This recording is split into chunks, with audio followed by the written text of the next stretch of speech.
The subject of Freemasonry comes up quite a bit throughout my various blogs over the years, and so I thought it was time to finally address the topic specifically. And the way I've decided to do that is to look at this book called Morals and Dogma of the Ancient and Accepted Scottish Rite of Freemasonry, or Morals and Dogma for short. It's probably the most well-known book on the topic, and it's by no means simple or short. My copy here is over 800 pages long. And the thing about this book is it covers the 32 degrees of Freemasonry, the 32 levels. But there are many copies out there that you might come across where they only cover the first 3 degrees. Entered Apprentice, Fellow Craft, Master Mason. These are part of what's called the Blue Lodge. That's just the lower 3 levels. You can see they branch out over here in the York Rite, and they branch out over here on the Scottish Rite. Scottish Rite Freemasonry is what Albert Pike was involved with. You can see here the 33rd degree is way up here, and it's all super secret. It's not covered in the book Morals and Dogma. Let's look at the definition of morals and dogma for a minute. Moral: concerned with the principles of right and wrong behavior and the goodness or badness of human character. Dogma: a principle or set of principles laid down by an authority as incontrovertibly true. So I guess we're going to be talking about what's right and wrong and what's true and what's false here. Pretty ambitious title, I would say. It's interesting to consider a title like this in our current day where there's so much ambiguity with regard to what's right and wrong and what's freedom and what's oppression.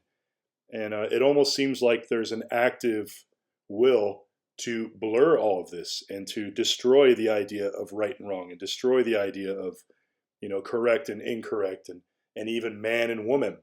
And it's easy to look back in history and say, well, those people weren't as smart as us. They were more closed-minded. They weren't as liberal. There was more oppression back then. And there's a lot of examples that would probably show that that's true. But I don't think it's totally true in every single aspect. I think, there's a little bit of throwing the baby out with the bathwater that has gone on during the various revolutions. But that's a different topic for another day. According to my buddy, Google AI, in Freemasonry, the 12-inch rule refers to a symbolic tool, often linked to Albert Pike's writings in Morals and Dogma, representing moral lessons, contrasting with the operative Mason's 24-inch gauge, suggesting how the larger tool for building physical structures is refined into the smaller, more personal measure for ethical conduct, with numbers like 12 holding esoteric significance, symbolizing completeness or divine perfection in esoteric traditions. It signifies focusing on personal development, the foot, 12 inches, rather than just the grand project, the 24-inch gauge. But Albert Pike is the claimed author, although it's sort of accepted that he didn't really write all of the material that's in Morals and Dogma, that he borrowed quite a bit of it very liberally and didn't necessarily credit the sources, which, you can decide to get all upset about that or whatever. But I think what's important here is the content and the importance that this piece of writing has in the world of Freemasonry. I think it's fair to say that it's an important piece of writing, and that Albert Pike was a significant figure in the history of Freemasonry. So if we look at him and we look at this book, I think we can get a pretty good, at the very least, introduction. Now, I'm not a Freemason. I've never have been. I'm someone from the outside looking in. So I don't claim to be any kind of expert. I wanted to sit here and give a long essay on each part of this book, but I just decided that would take way too long, and I would probably end up with something inadequate anyway. So I'm just going to go over off the top of my head, off the cuff style, and cover each one of these degrees. So there's going to be 32 of these episodes. So hopefully by the end of it, we have a better understanding of Freemasonry. And of course, as a Christian, I have to address the rumors of Luciferianism and the anti-Christian aspects running or not running through Freemasonry. These are things that we'll confront head on as we go through, because this will all come up. So I don't want to sit here. I want to come at this from, if I can, an unbiased angle. Obviously, I already have my opinions about Freemasonry from what I know about it, but I'm going to try as best I can to act like I'm just reading these from an unbiased standpoint as a Christian, of course.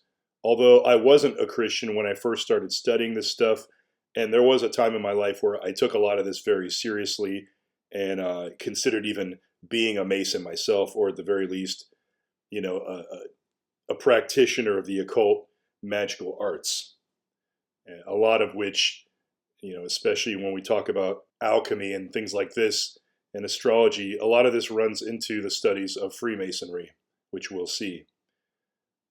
And as far as Albert Pike as a human being, he is a controversial figure because he was aligned with the Confederates during the Civil War. He did support slavery. But at the same time, he was a lawyer, and he actually was known to defend Native Americans in the courtroom. I believe he also recruited Native Americans into the Civil War. So I think what it tells us is that the views on slavery were more complex than we like to make it these days. Obviously, enslaving anyone as a race, for any reason, well, slavery period is just wrong. But I would say there's an argument to be made that slavery is still happening today. It's just in a different form, but that's for another conversation. Anyway, I'm not here to defend or bash Albert Pike. I'm just acknowledging the controversy around him. He's also, rumored to have been part of the Ku Klux Klan.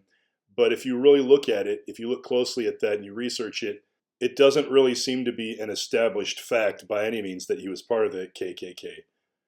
And later in his life, apparently, he did come around to being more accepting of blacks. So if you want to know more about Albert Pike, the individual, I suggest you look into it and get a book on it or watch some videos about him. So as I said, there are two versions, at least, of the book Morals and Dogma. It may be a little harder for you to get the thicker one. If you don't like reading and you get bored with this topic quick, then I guess I would say just stick with the shorter version with just the first 3 degrees in it. But if you want the full version, it's going to be a really thick book, over 800 pages, and it will have 32 chapters in it for the 32 degrees. And you might remember we covered some of this in the my various videos on symbolism on the back of the $1 bill. This eagle here has 32 feathers on one side and 33 on the other side. We assume that's some sort of correspondence with Freemasonry right there. And then you've got all this esoteric symbolism. This is all very Freemasonic. You can see here the Eye of Providence. That's what this symbol is generally called. The pyramid, the truncated pyramid with the eye above it. We think about the Illuminati when we see this. We'll talk about that.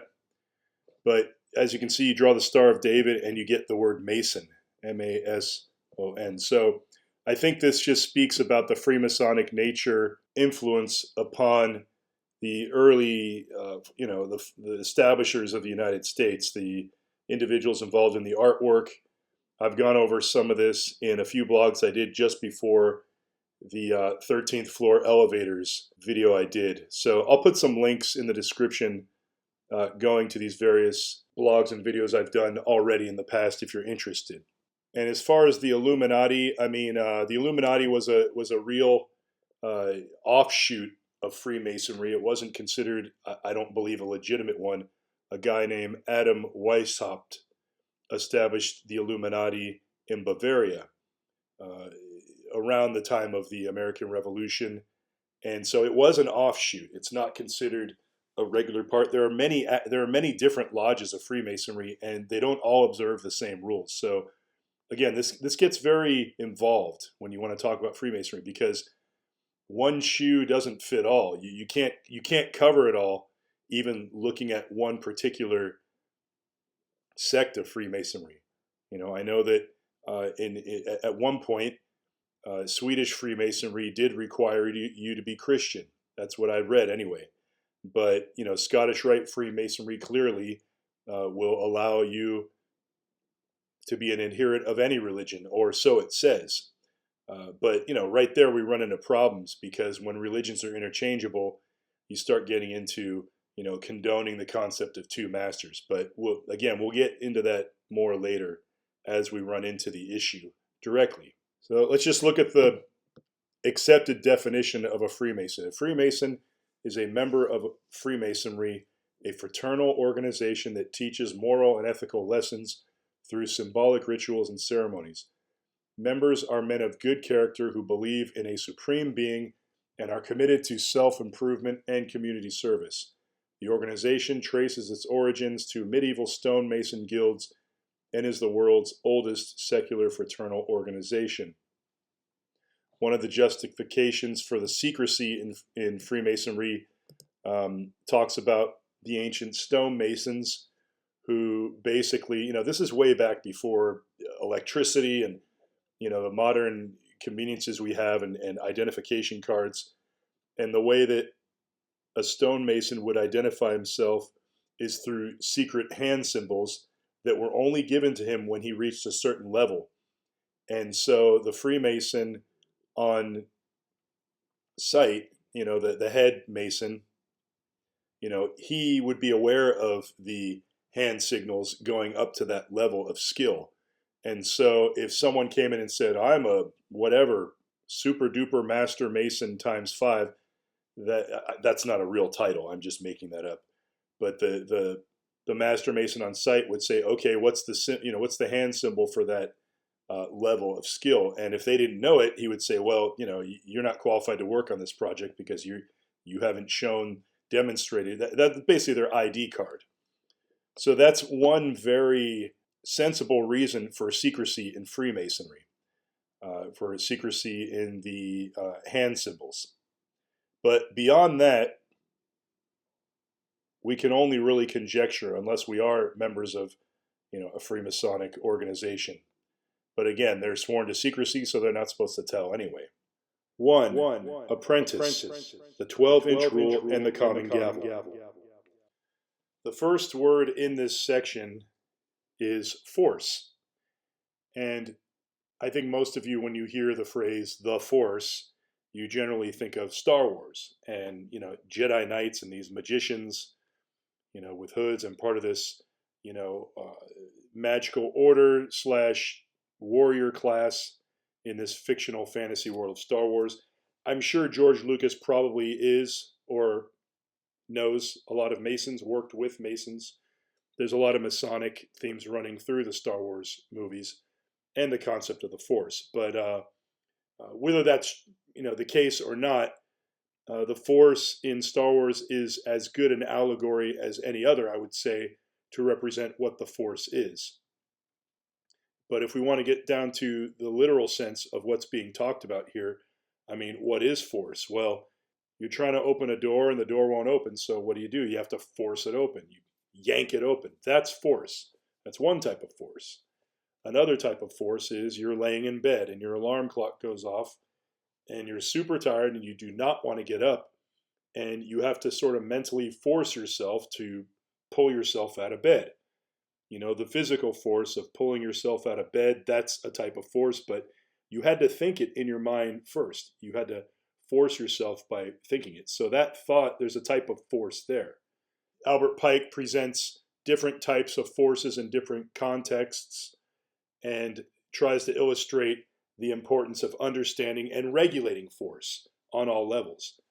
If you talk about groups of people, a group of people protesting and yelling something and sort of forcing their ideals to fight against, to protest an ideal that they are, maybe they're not getting paid enough. So they're trying to force their voices to be heard and force their wishes to be adhered to, or at least for a compromise. So that's a type of force that involves a large group of people. You know, a stampede of people at a concert where people get, you know, maybe hurt or killed. That's another kind of force. That's force used recklessly and not really controlled, and so on. And then you get to the really large level, the weapons of war, the movements of the sun and stars. These larger forces, you know, the orbits of the planets, gravity, things we can't control, and the concept of working with forces, and how do we do this, and how do we recognize and assess how all these things work and how they work together. Well, Freemasonry seems to strive towards understanding and finding a harmony here, a balance. And the tools of Freemasonry are often referred to by Albert Pike, metaphorically symbolizing certain concepts, but then in some cases, literally illustrating concepts. You know, the gavel, you know, smashing down, or the trowel, the compass measuring something, a circle, the square, creating a perfect angle for building something. You know, these all require some type of force to be used. So I think the point Albert Pike is trying to make is that the most basic element in life that we use to get anything done, to work, is force. And I suppose the first aspect of Masonry as an apprentice is trying to understand and absorb the concept of how the force is so basic to everything in civilization and in the world and in the universe. In the next section, Pike brings up the term great architect of the universe, which is the kind of vague name for God given in Freemasonry. And I say vague because, at least in the context of Albert Pike's moral and dogma teachings here, there is an allowance for the candidate to bring their own Bible, from their own religion, whatever that is, into the temple of the lodge. And that is allowed. Your faith in your own personal God is allowed in the temple. But at the same time, there's this sterile reference to the great architect. And there is a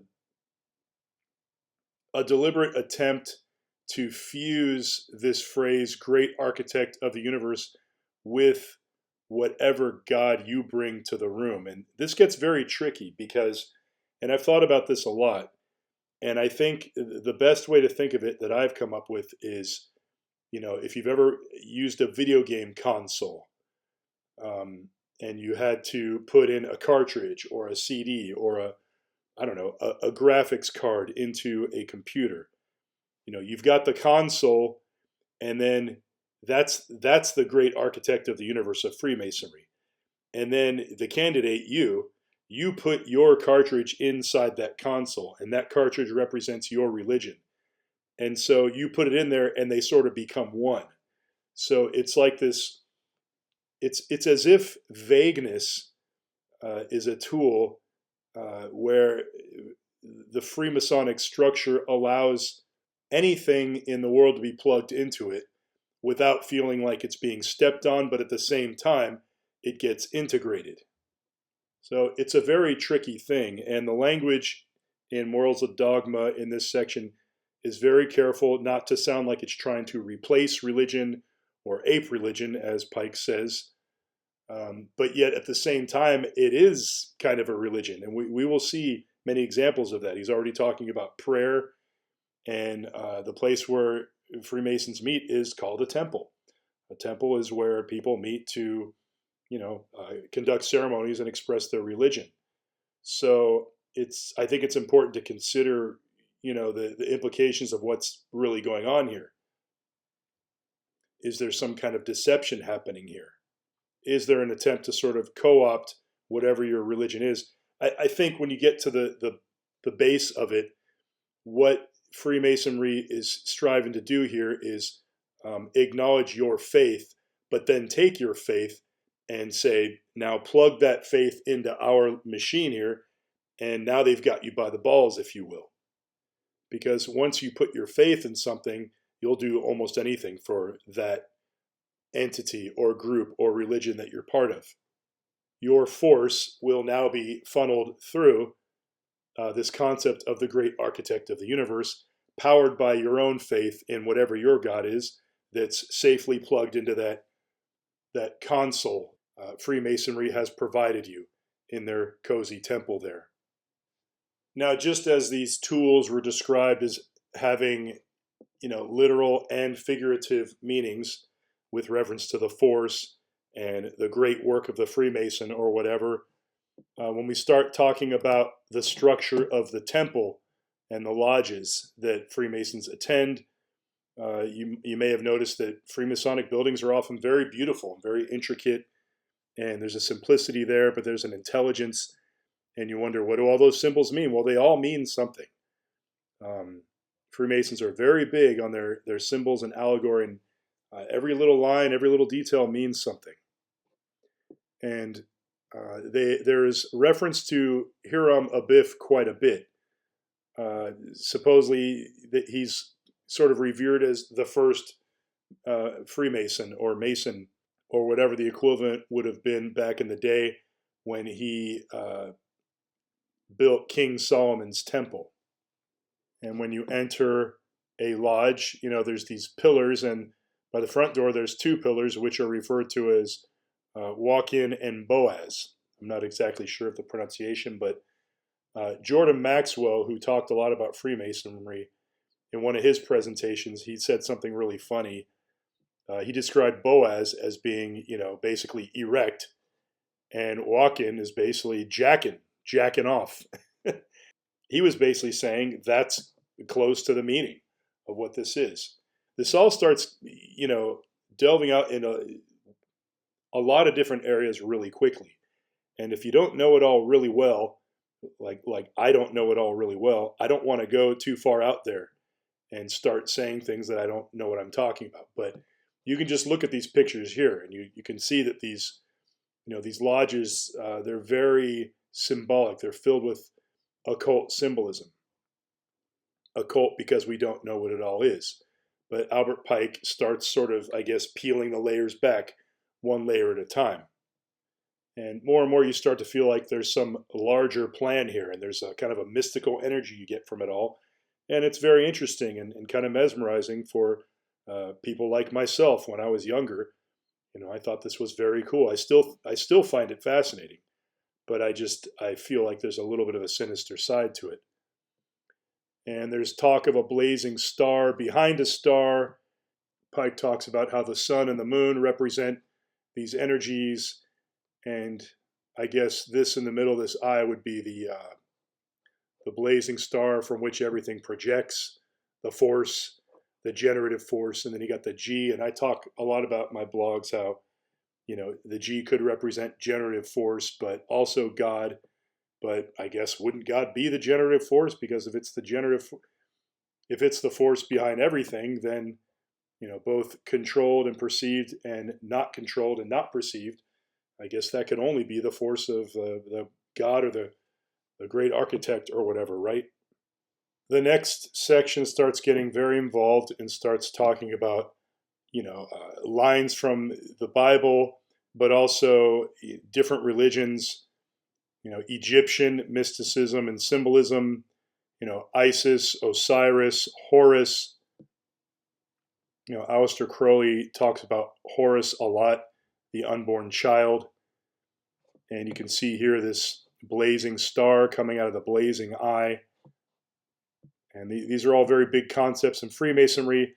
Jacob's ladder is mentioned, the tree of life in the Kabbalah, and this gets into, Kundalini and the different chakras in the body. So now you're talking about Eastern mysticism. Now again, during the American Revolution, knowledge was not nearly ubiquitous as it is today. A lot of people couldn't even read or write.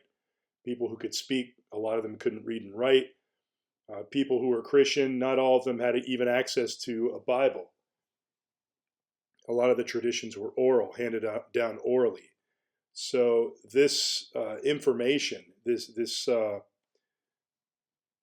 school of thought, everything that Pike is talking about here, these are all things that anyone on the internet can go look up and decide to make a study of. But back then, this was very obscure information and difficult to come by. But I guess the ideal is to metaphorically climb this ladder and become one with the great architect or whatever, become the blazing star. And a lot of this is, I liken it to basically becoming a magician, a magician school. Because ultimately, when you become the master of all these forces, what are you then? Are you God? Are you the master of the? Do you become the great architect? Is the great architect the widest reaching metaphor in the world of Freemasonry? Which would kind of mean you're booting your actual God out of the way, aren't you? And we come to the 10 Commandments of Freemasonry, which are actually listed here.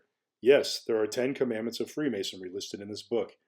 The first one, which has symbol earth in brackets, God is the eternal, omnipotent, immutable wisdom, and supreme intelligence and exhaustless love. Thou shalt adore, revere, and love him. Thou shalt honor him by practicing the virtues. Now, first of all, this is blasphemy, because anytime you take the words of the Old Testament or the New Testament and you alter them and you try to say, well, here's my version of that, that's blasphemy right there. You're not supposed to alter anything. Translating words is one thing, but altering them to mean something else, you can use that as a way to control people. You can say, oh, well, it says here in the Bible that I just gave you that, thou shalt trust in me, Joe Gilmore. I can just change it and subvert God's power that way and deceive people. This first commandment of Freemasonry is obviously inspired by the original first commandment of the Old Testament. I am the Lord thy God, thou shalt have no other gods before me. Thou shalt have no other gods before me. Well, how is that possible if you're in a temple that says people of all religions are welcome? In other words, you can come in and say, Buddha is my Lord, or Muhammad is my Lord, or Krishna is my Lord, Vishnu is my Lord. You see? So right here, we're actually breaking commandment number 1 by saying that any old God or Lord is okay. In the Old Testament, when God says, I am the Lord thy God, he means just me. I am, no others. And this is the God we refer to in the Old Testament as Yahweh. We don't really say his name. He says, I am that I am, but he's abbreviated by the letters YHVH, Yahweh, Yeshua, the God of the Israelites. So right here, Freemasonry is sort of redefining, or defining for the first time your God as a Freemason. And you may say, well, Freemasonry said it's okay for me to come in worshiping Yahweh, and I can just plug that into the old console, and now that's what I mean. Well, if you've got to plug your religion into a console that's then going to reinterpret the 10 Commandments for you, I'm sorry, but you're serving two masters, or you're at least not serving Yahweh in the way that was intended. So let's just get that straight right now, where we're already going in this first degree of Freemasonry. So the rest kind of goes on to speak about uprightness and being a good contributor of society, and having faith in God and trusting in God and having a basis there. So what have we learned? There's this force in the world and in the universe that must be controlled and regulated and understood, of course, in unison and in harmony with the great architect of the universe, which contains that God that you have faith in, whichever one that is, that you decide when you come into the temple. And the temple is sort of the ceremonial chamber where all these elements come together and various ceremonies are conducted. in allegory form to bring us closer to some type of harmony or state of mind or level where we can be the most constructive members of society. And again, so what is the purpose of all this? Well, ultimately, I think it's to build civilizations. And so this is all very fascinating and mesmerizing and seemingly good. And we're taking liberally from any religion we choose, and traditions, mythologies, Egyptology, Eastern religions, spirituality.